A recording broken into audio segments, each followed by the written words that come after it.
ça prouve que ces gens n'ont aucun principe. Gëmuñu dara. Merci beaucoup. Voilà. Malheureusement pour doyen bëggoon nañ gën a yaatal débat bi ak yeneen itam mais surtout en 2 minutes rek nga ñëw si parce que dañuy tàgg. Bon 2 minutes nañ jàppagum 2 minutes chronomètre bu ko rombee nga xam ne romb na ko mais ce que je dis fondamentalement mooy boo xool man li mu naqari sax du lii ak laa mais li ma naqari une question laa la bëgg a dolli par rapport ak li nga wax noonu par rapport ak dette publique parapublique léegi dette parapublique bi suñ ko boolee ak la dette publique ngeen ne par exemple dafay gonfler léegi est-ce que quand même bu dee dañ koo boole moo tax mu gonfler nii est-ce que on peut être tous d'accord quand même finalement que ce soit pour le mal ou pour le pire Ousmane Sonko quand même a dissimulé qu'il y avait une dette boo xamante ne xëy na FMI yeewu ko woon finalement Ousmane Sonko a raison. Bon, n'anticipe pas sur ma réponse, pose la question. Voilà. Mais ce que je dis pour faire plus simple, moi, boo waree àdduna juróom-ñaar boo waree àdduna juróom-ñaar dëkk yëpp danoo booloo maanaam def benn say takku ni benn say représenter ñoom li ñu doon en termes de valeur au sens propre du terme mais boo demee tey au concert des nations nous sommes notre principal ennemi je dirais même pas adversaire mais notre principal ennemi pourquoi je le dis waxi néeg dafa am waxu ëtt am waxu pénc am quel que soit le cas de figure bu ma la joxoon benn exemple en tant que consultant en management stratégique surtout enseignant formateur en management mais surtout consultant en management stratégique bu ma doon apprécier situation ku benn waay x benn dëkk comme nga waaye ko Gondwana ñu am benn waay ju jóge fële ñu ñëw mu def lu mel noonu bu dee américain dañ lay profiler ci li ñu naan economic hitman ça veut dire un tueur à gage économique am na gis naa Ousmane mu demoon Chine ca Mao bu doon jamonoy Mao boo defee lii damay ragal ne doo ko fekkee pourquoi parce que dafa am loo xam ne ki il y va de l'intégrité d'abord du Sénégal moom mi koy révéler sax d'abord il y va de son intégrité pourquoi parce que boo ne tey nëbb nañu lële wala nëbb nañu lii wala nëbb nañu lële te nga sol mbaxana bi nga xam ne ku ma sa nekk premier ministre Sénégal moo tax mu am portée bi mu am moom la sol je pense que la war a nekk sa yitte d'abord mooy nga jéem a gestu xam ce qu'il en est en amont pour qu'en aval sa communication mën a leer ñaar et c'est pas un premier ministre mooy ñëw toog di wax ci yu mal noonu déedéet parce que c'est pas son domaine boo déggee muy wax nga xam ne soit j'ose même pas croire qu'il soit de mauvaise foi dans ce sens-là mais je dis que il ressemble plus à un profane par rapport à la question pourquoi parce que bi ma gisee rapport u d'abord ñi ñuy woowee Cour des comptes et d'abord fa la problème bi amee yaa ngi wax léegi FMI état bi la xam le FMI fonction am ñett la c'est d'abord li ñu naan l'assistance financière l'assistance technique et l'orientation de la politique économique kon ba léegi yii sax normalement concerné wu ko woon pour autant mais ñun ñoo ko fa yóbbu mais boo ñëwee tey nga wëlbatiku nga ne la bor bi toll na nangam tu n'as pas pris le temps en amont avec des experts des gens yoo xam amuñu coloration parce que il s'agit du Sénégal danañ la ne dette bii nga xam ne ça c'est purement public lii la ñuy wax par rapport ak sunu PIB ak la ca des la nga xam ne nag ça relève de ce qu'on appelle des entreprises publiques au sens propre du terme ñooñu kenn du leen comptabiliser ci dettu ce qu'on appelle l'état central ça veut dire la FMI waxoon bi Macky Sall di dem document yi ñu joxe woon document boobu en réalité ñu accordé wu man la ma gëm mooy document boobu mooy document réel bi te loolu mooy war a nekk base te ñun ñëpp loolu la ñu war a ñaan ndax au cas où nga ne ma te dégg nañu lu ndaw si wax en termes de misreporting de c'est boo naroon a calculer lii lépp nga dugal ci sax lu ca bokkul même parapublic boo jëloon public nga jël loo xam parapublic ba boo ko ci boole misreporting dafay ñëw yaa ko def wala kële moo ko def léegi interprétation bi en attendant discours bi moo tax nga dégg ñu ne ñu ngi ñëw mais je dis am na loo xam ne boo ko defee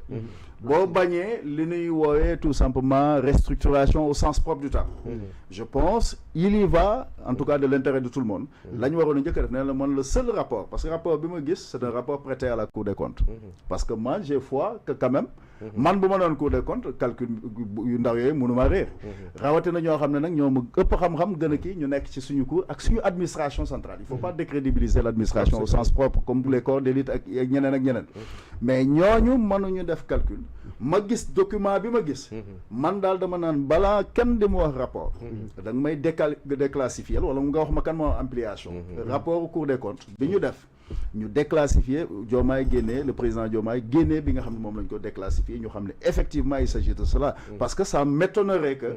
des experts des gens yoo xam ne pour qui j'ai beaucoup d'égards ñu mën a nekk Cour des comptes parce que je pense que c'est leur domaine mën nañ fa xam dara mais je pense am na calcul yoo xam ne am na en tout cas rubrique yoo xam ne waroon nañ ko wutale ne serait-ce que sax loolu pour laver l'honneur du Sénégal pourquoi je le dis tombel la benn affaire nag boo demoon ci bitik bëla ngay lebi boo demee yow yaa xam la nga fa war a wax waaye loo mën di wax war nga bàyyi xel loo xam ne boo ko waxee di nga am loo xam wax ko dina am loo xam doo ko wax dina am loo xam ne dana laaj càmbar ak leneen mais intérêt bi mu war a doon ce qui a un peu mis la charrue avant les bœufs mooy Ousmane bi njëkk a génn Cour des comptes parce que yorul xam-xam bu mën a tax mu génn déterminer loolu nit ñi ñëwaat parce que j'ose insister sur la bonne foi par rapport à cela mais je pense que peut-être il s'est trompé dans ce sens mais sinon je vois nullement foo mën a jële xaalis boo xam ne bu ñu la ko joxoon en devise mu war a jaar banque centrale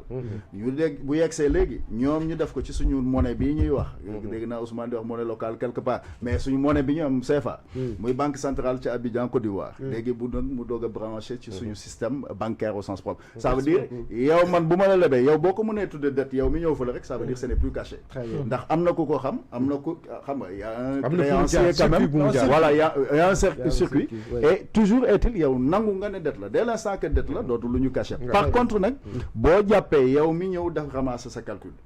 présente-nous je dis encore une fois un rapport prêté à la Cour des comptes ndax bi ma d'accord mooy ba ñuy jox président ma gis ne caché nañ ko signé ko ndax bi kenn signé wu ko mais boo jëlee nga ramasser lu parapublic nga boole ko ci lu public boo calculer ba noppi li nga wax noonu ne lii la loolu misreporting la yow mi ko wax bu doon régime bi li mu wax misreporting lay andi bu fekkoon ne ñële bi ñuy calculer aussi dañ ci exclure lu ci bokk loolu misreporting bi dafay daal di jox mais aucunement ñun en tant que nation en tant que Sénégal nañu xam ne nous avons l'obligation ma tëjee ci loolu comme je disais xam naa doyen nga baal maax bu baax na yow suma sang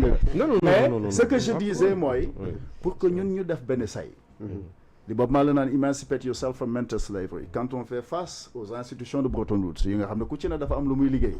boo déggee programme yu bëri ñu naan 2050 bu ma déggee ñu wax Sénégal 2050 damay tiit xam nga lu tax c'est des gens pour la plupart qui ignorent ce qu'on appelle the Agenda 2050 l'agenda 2050 am na yoo xam bëgguma ci sori parce que ça risque de heurter ñu xam nga beaucoup de gens ñoo xam ne ils sont sensibles à certaines choses mais ce que je dis boo déggee nga ne 2050 rek ça veut dire yow nangu nga du point de vue de l'orientation économique parce que boo mënoon da ngay lebi ñëw jox ko béykat bi garantie souveraine de l'État du Sénégal délimitation des terres accès au crédit agricole gauche droite boobaa mu am njëriñ mais bu fekkee da ngay ñëw subvention yi nga bëgg ko teggi bëgg a ñëw nag ma daane ci loolu dem ci bitik yi yow boo ñuy ñaan 50 man bu ma la doon ñaan dama naan jëwrin may ma 50 wala baaxee ma ko bari naa nu ma ko mën a wax mais du ma xëy ne la bi taxat ne la boo jëndatee Auchan ñu baal ma ci publicité ndax war nañu am déjà jàpp sax chez nous mais nga dem nga ne bu ma fayee da ngay jël boo fay foo ko teg ban législation nga ko teg il faut qu'on soit sérieux